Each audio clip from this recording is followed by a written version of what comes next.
Dear students, मैं doctor पवन वासनीवाल आपका स्वागत करता हूं, वेलकम करता हूं। फ्रेंड्स, आज अपन बात करेंगे अगेन कुछ इंपॉर्टेंट क्वेश्चंस की। मैंने इंपॉर्टेंट क्वेश्चंस की सीरीज चला रखी है। यदि आपने वो वीडियोस नहीं देखे हैं तो वो वीडियोस भी देखिएगा। यहाँ पे मैं आज आपके साथ में डिस्कस करने वाला हूँ फार्मास्यूटिकल केमिस्ट्री का डिप्लोमा पार्ट फर्स्ट, जिसमें टॉपिकल एजेंट्स आता है। टॉपिकल एजेंट्स का मैं एक पार्ट जिसमें प्रोटेक्टिव वाला पार्ट है मैं पहले अपलोड कर चुका हूं।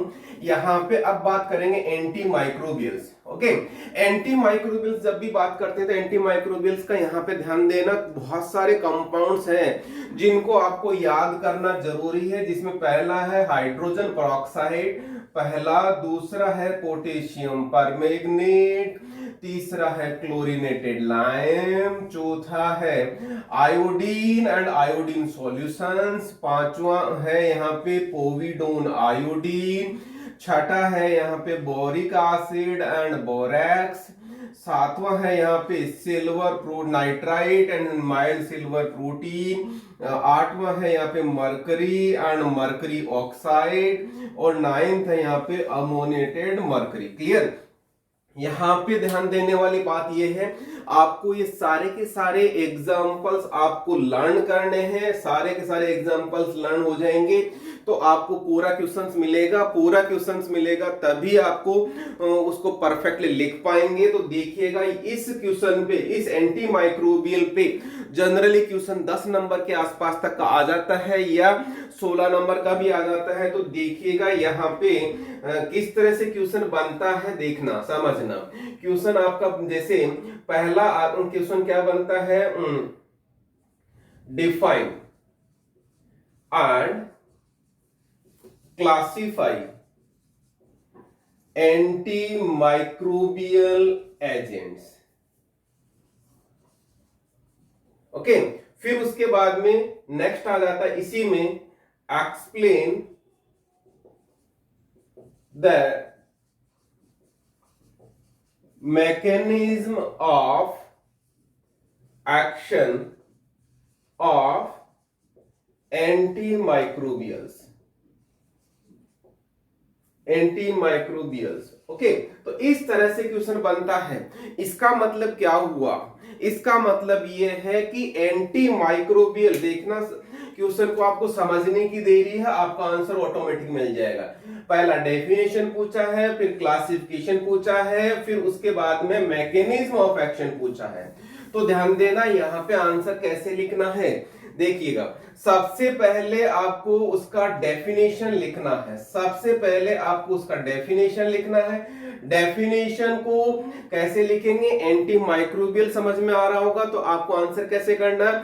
Agents which are used to kill और inhibit the growth of micro organism known as anti microbials. और यहाँ पे फिर उसका क्लासिफिकेशन में ध्यान देना, यहाँ पे क्लासिफिकेशन ब्रॉडली क्लासिफिकेशन जाएगा। तो यहाँ पे जितने भी ये सारे कंपाउंड्स हैं उनका नाम लिखना जरूरी है। जो क्लास है उस क्लास का शॉर्ट में डिस्क्रिप्शन देना है, मतलब उस क्लास का क्या मतलब है उसका डिस्क्रिप्शन दोगे है तभी उसका आंसर आपको परफेक्टली जाएगा। और एक चीज और बता दूं, फिर उसके बाद में यहाँ पे उसका मैकेनिज्म ऑफ एक्शन आएगा। मैकेनिज्म ऑफ एक्शन आपको एक्सप्लेन करना है। एक्सप्लेन मतलब डिस्क्रिप्टिव मोड में जाना है। यदि डायग्रामेटिक यहाँ पे आप डायग्राम से समझाओगे तो बहुत अच्छा होगा। इस पूरे क्वेश्चन का मैंने आंसर डिस्क्रिप्शन बॉक्स में लिंक दे रखा है, वहां पे आप जाना और उसको परफेक्टली देखना। उसमें आप जाके उसका स्क्रीनशॉट लेके आप अपना नोट्स भी बना सकते हैं। तो ये सारी चीज मैंने आपको बता दी है और इसको कम से कम 3 या 4 पेज में लिखोगे डिस्क्रिप्टिव मोड में, तभी आपका आंसर पूरा होगा। ये जनरली 10 नंबर से ऊपर का सवाल है, तो दोस्तों उसी हिसाब से आपको आंसर करना है। ओके, अब मैं बात करता हूं यहाँ पे शॉर्ट में दूसरा, देखिएगा दूसरा जो क्वेश्चन बनता है, यहाँ पे दूसरा क्वेश्चन बनता है, राइट शॉर्ट नोट रहेगा। शॉर्ट नोट रहेगा। शॉर्ट नोट किस किस पे बनता है ध्यान देना। इस कैटेगरी में या तो जनरली क्वेश्चन आपसे ये पूछा जा सकता है, दूसरा क्वेश्चन क्या पूछा जा सकता है कि आपको शॉर्ट नोट होगा तो शॉर्ट नोट में सबसे पहले मैं आपको यहाँ पे किसका नाम लूंगा, पहला नाम होगा यहाँ पे हाइड्रोजन पेरोक्साइड। हाइड्रोजन पेरोक्साइड का बहुत अच्छा क्वेश्चन बनता है और जनरली ये क्वेश्चन पूछा जाता है, तो पहले नंबर पे ही रखूंगा मैं हाइड्रोजन पेरोक्साइड को। मैंने इसका वीडियो पहले से बना रखा है। हाइड्रोजन पेरोक्साइड पे आपको क्या क्या लिखना है, किस तरह से लिखना है, सारी की सारी डिटेल मैंने डिस्क्रिप्शन बॉक्स में लिंक में दे रखी है, वो जरूर पढ़ना ताकि आपको समझ में आ जाएगा। दूसरा में पॉइंट में यहाँ पे यदि मैं बात करता हूं यहाँ पे, तो मैं उसी को बात कहूंगा पोटेशियम परमैंगनेट वाला बात कहूंगा, जिसको हम KMnO4 बोलते हैं। KMnO4 या पोटेशियम परमैंगनेट को भी हम बहुत अच्छे से डिस्कस कर चुके हैं ऑलरेडी। इसमें क्या लिखना है वो भी सारा का सारा मैंने बता दिया है, तो आप वहां जाके देखिएगा। फिर उसके बाद में मैं इस वाले को देऊंगा पोविडोन आयोडीन।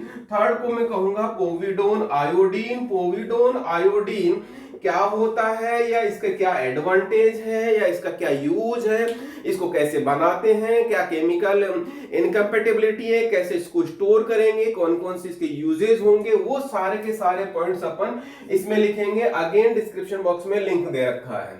फिर उसके बाद में यहाँ पे यदि मैं और बात करूंगा तो यहाँ पे ध्यान देना, एक क्वेश्चन जो फोर्थ वाला बनता है क्लोरीनेटेड लाइम से रिलेटेड क्वेश्चन बन आया है 2-3 बार, क्लोरीनेटेड लाइम।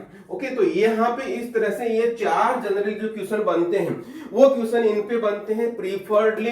हालांकि मेरा कहने का मतलब एग्जामिनर कोई सा भी सवाल पूछ सकता है, लेकिन यहाँ पे मैं एक चीज बता दूं, ये चारों को इंपॉर्टेंट है जो जनरली क्वेश्चन पूछता है एग्जामिनर, और आपको इनको जरूर याद करना चाहिए। और इसमें हालांकि आप जाके डिस्क्रिप्शन बॉक्स में देख लेना, लेकिन डिस्क्रिप्शन बॉक्स में देखने क्लिक करने से पहले पूरी वीडियो देखें। इसमें आपको क्या क्या लिखना है वो चीज बता देता हूं। जनरली जैसे आपको इसका सिनोनिम कोई नाम है तो वो लिखना है, इसका फॉर्मूला लिखना है, फॉर्मूले के बाद में इसकी फिजिकल और केमिकल इससे पहले उसका प्रिपरेशन लिखना है, प्रिपरेशन के बाद में इसकी फिजिकल और केमिकल प्रॉपर्टीज लिखनी है, फिजिकल और केमिकल प्रॉपर्टी लिखनी है। फिजिकल और केमिकल प्रॉपर्टी के बाद में उसका स्टोरेज लिखना है। आपको शायद फिजिकल प्रॉपर्टी में समझ में आ जाएगा कि उसका स्टोरेज हम कैसे करेंगे। स्टोरेज के बाद में केमिकल इनकम्पेटिबिलिटी आप लिख सकते हैं। इनकम्पेटिबिलिटी का मतलब किसके साथ में इसको यूज नहीं करना है, और लास्ट में इसका यूजेज लिखेंगे, इनका यूज लिखेंगे कैसे। तो इन सभी का आंसर आपको इस फॉर्मेट में करोगे तो आपका आंसर बहुत अच्छा होगा, प्रेजेंटेशन अच्छा होगा। जितना अच्छा प्रेजेंटेशन होगा उतने अच्छे नंबर मिलेंगे। इस तरह से दोस्तों मैंने आपको सारा बात बता दिया टॉपिकल एजेंट का, एंटी माइक्रोबियल, जिसमें एक ही बड़ा क्वेश्चन बनता है, ये सारा का सारा पार्ट। और उसके बाद में शॉर्ट में बनता है hydrogen peroxide, KMnO4, povidone iodine, chlorinated lime. Hydrogen peroxide बहुत ज्यादा इंपॉर्टेंट है, आपके सिलेबस में भी देखना इस पे स्टार लगा हुआ है, तो प्रेफरेबली ज्यादा क्वेश्चन पूछा जाएगा दोस्तों। तो यहाँ पे इन सभी को ध्यान में रखते हुए आपको पूरा याद करना है। अभी आपको मैं एक जरूर चीज बोलूंगा, यदि आपने चैनल को सब्सक्राइब नहीं कर रखा है तो चैनल को सब्सक्राइब कर ले, बेल आइकन को इनेबल कर ले, ताकि जब भी मैं नया वीडियो अपलोड करूं आपको इमीडिएटली अलर्ट मिल जाए। इसी के साथ मैं आपको बहुत बहुत धन्यवाद दूंगा और बहुत बहुत बेस्ट विशेष दूंगा। आपका एग्जाम अच्छा जाए, सभी लोग पास हो जाएं।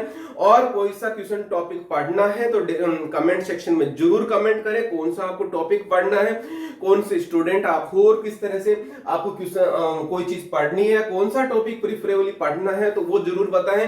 अपने दोस्तों को शेयर जितना हो सकता शेयर करें ताकि वो भी इस चीज का फायदा उठा सके। Thank you once.